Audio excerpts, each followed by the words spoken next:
This is Brushy Mountain State Penitentiary.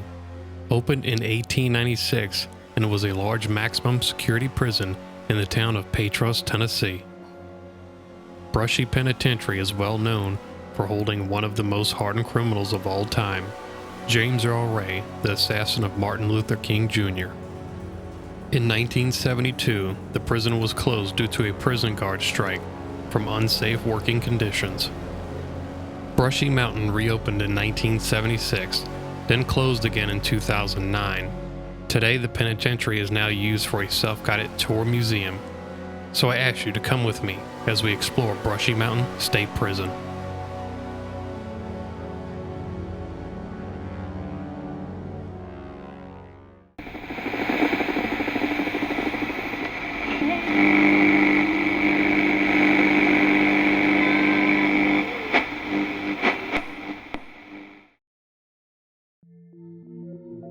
James Earl Ray was a fugitive when he shot and killed MLK standing on the balcony of the Lorraine Motel in 1968. Then Ray escaped the country, then brought back to the U.S. He also avoided the death penalty by pleading guilty to murder. In 1976, Ray was trying to get a new trial, saying he was framed and had information that proved the FBI had killed Dr. King. However, nothing came to fruition quickly enough. Then, on June 10, 1977, Ray escaped with 6 other inmates. However, the escape didn't last too long. After being caught by guards just 58 hours later, about 8 miles from Brushy State Penitentiary.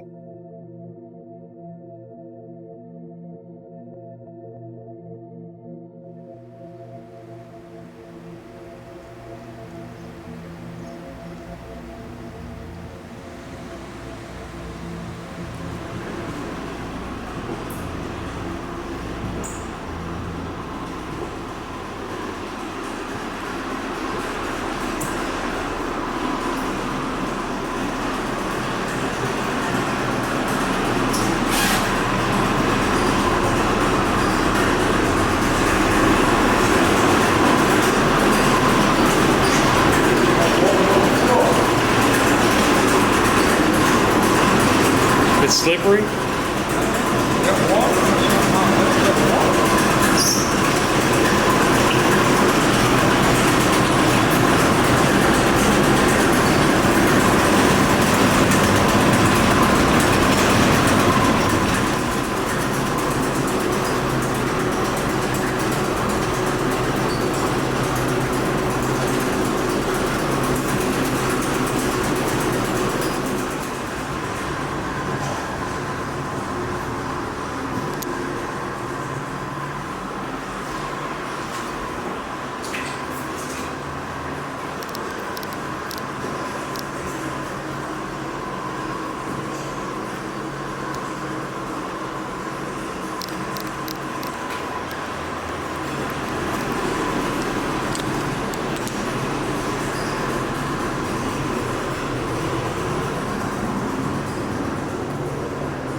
Built in the shape of a cross, Brushy Mountain was designed to house 450 to 600 inmates, but at times it held almost 1,200.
After spending some time in the prison cells, I decided to head to the cafeteria. 3 times a day, every cell door opened on the entire block, and guards marched 200 inmates, single file, to the cafeteria. For a time, the surrounding 60-acre working farm, which included livestock, a butcher house, crop fields, and a dairy barn, provided all of the food for the prison. Inmates cooked for not only fellow convicts, but also prison employees. Later, meals made in the central kitchen were also trucked down for minimum security and work-release prisoners who lived in the barracks outside of the wall.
D Block.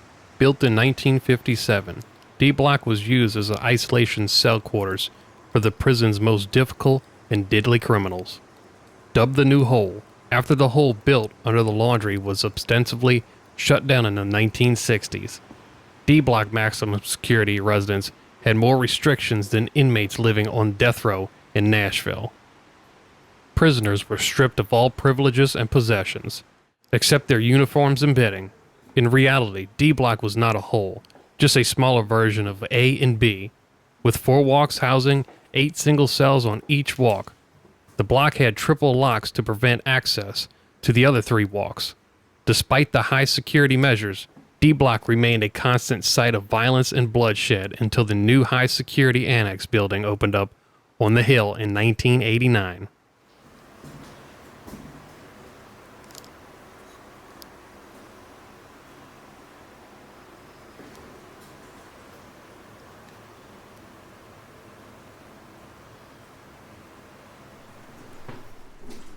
Heading over to D Block, the sign reads, 32 solitary cells weren't nearly enough to serve a prison full of first-degree murderers who were as violent on the inside as they have been on the outside. When D Block maxed out, the most serious offenders were sent to a section overflow space in B Block. Life in solitary on B was similar to D, with one exception, a shared exercise cage. The entire prison went on lockdown as B Block's solitary population walked out to exercise. Considering these were essentially D Block status inmates, heading out for a few sit-ups was a death wish. Once an inmate spotting, a guy lifting weights pushed the bar into the man's chest just as his friend shoved a shank into his side. Killers weren't the only convicts in solitary B. There were also protective custody inmates, isolated for safety. Dubbed as check-in, some were forced into protective isolation if death threats were made against them. Others, like convicted pedophiles, often requested out of fear. Either way, check-in wasn't something to brag about.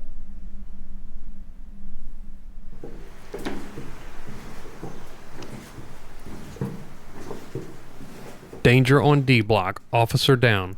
3 weeks into Stony Lane's stint as prisoner warden, a maximum security prisoner took an officer hostage on the 2nd floor. The inmate jumped Officer Gunner while being unshackled for daily exercise and was soon holding a knife to Gunner's neck. Another inmate was holding a 9mm and they were demanding to speak to the new warden. While buying time negotiating with the prisoners, the warden's team plotted to free their colleague. 8 more inmates sought out of their 2nd floor cell blocks. But by afternoon, the guards had stormed the walk with 12-gauge shotguns and 38 caliber pistols. 2 inmates were injured, but Officer Gunner walked away unharmed. In the end, there was no handgun, just a bar of soap in the shape of a gun, covered in shoe polish.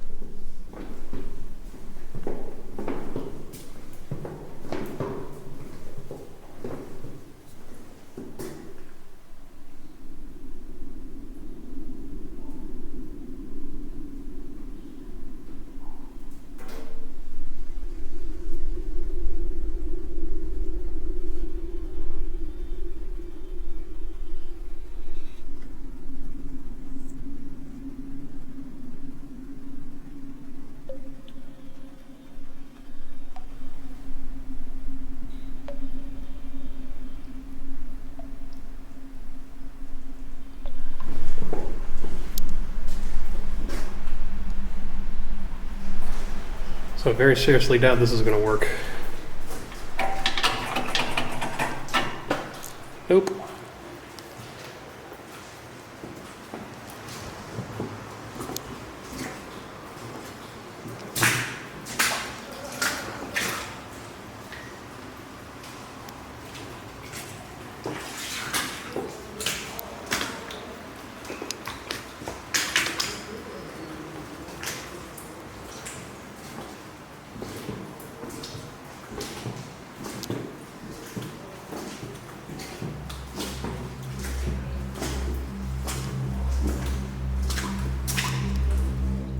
Ray finally got a trial, but not the one he had wanted.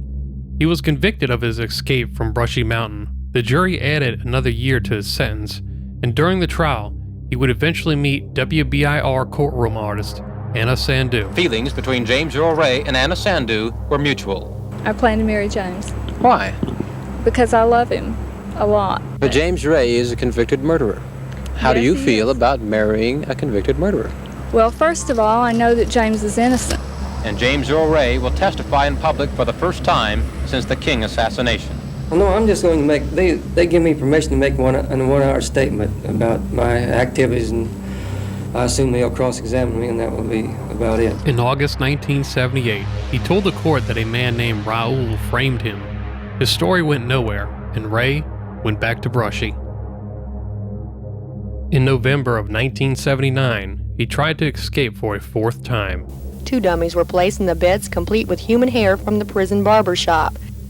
They went through a fan in the top of the building. But guard on duty Lorraine Robinson saw someone sneaking against the wall and stopped James Earl Ray dead in his tracks. So I got my shotgun and went out and fired a shot and hollered, halt. Did you have a feeling beforehand when that it might be him? Because No, I had no idea.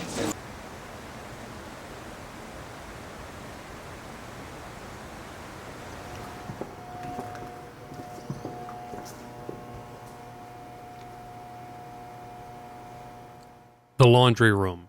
In the 1950s and 60s, residents of Patras, Tennessee could bring their garments to be laundered free of charge.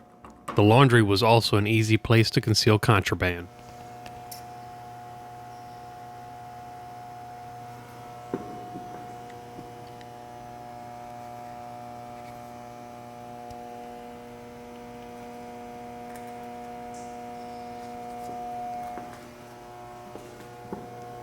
God damn, look how big this thing is. Jesus.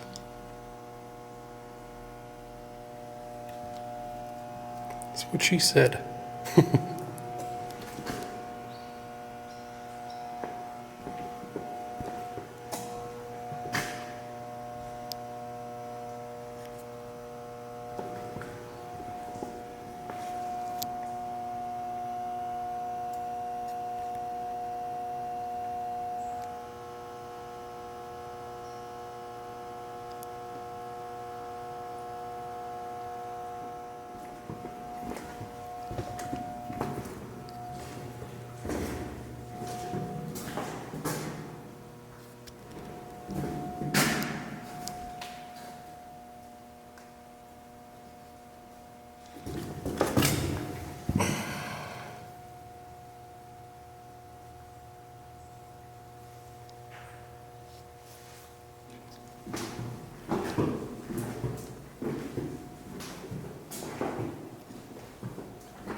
Heading down to the hole was horrifying for most, if not all, inmates.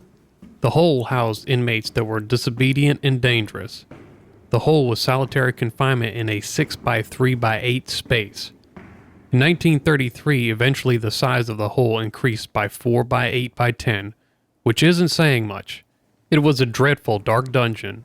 It was so dark that prisoners would often lose their vision within days. The hole contained just a mattress and 2 buckets, one for fresh water and the other for a toilet.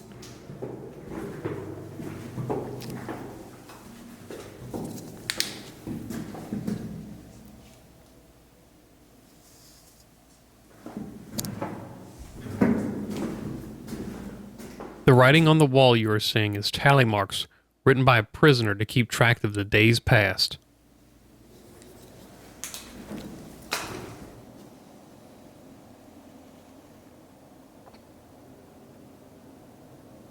One needle will kill you.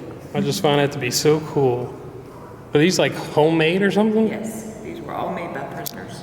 Tattoo guns. Wow. The dice were also made by prisoners. These? Yes. Wow. That's awesome. Of course, all the shanks were made by prisoners. Yeah, they look homemade, but they look cool. Yeah, well, there's behind you, in the case behind you, is 2 guns that the inmates made that actually worked. These right here? Those over there, yes. Wow.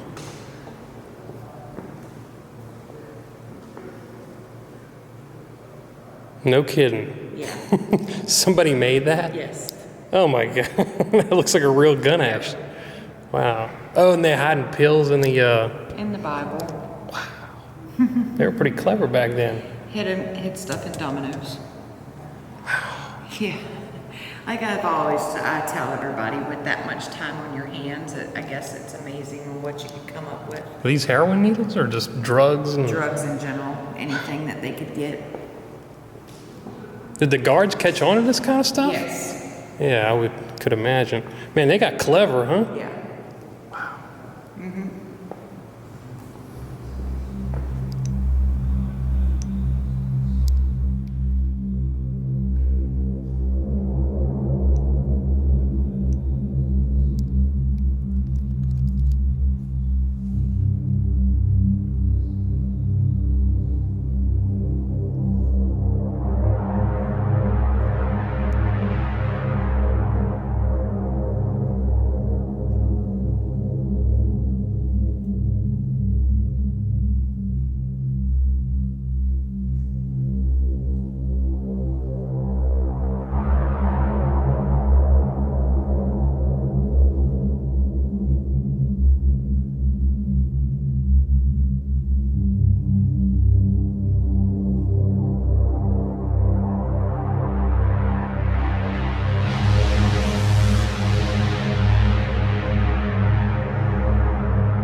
Whoa.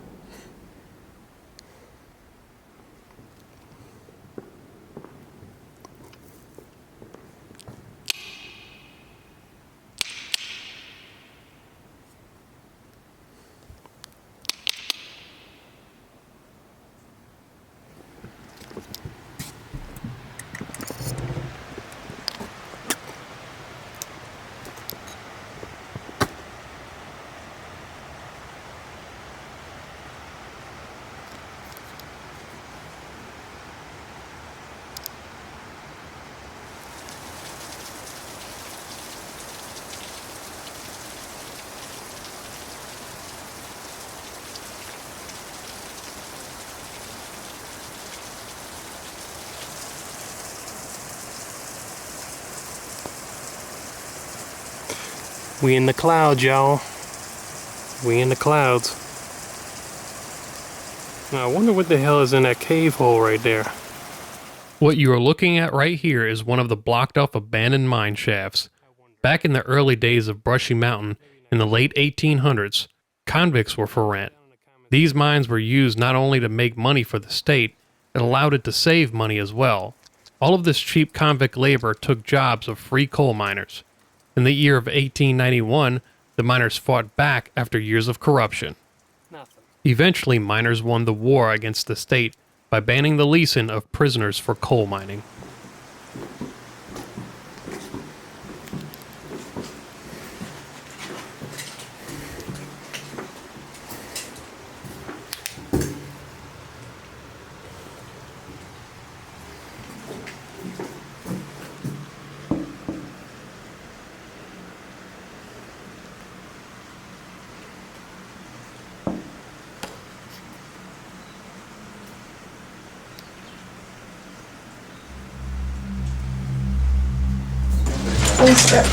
As for Ray, in the year of 1981, he finally made it out of Brushy when 3 inmates attacked him. Ray underwent surgery for 22 stab wounds to the face, chest, and arms.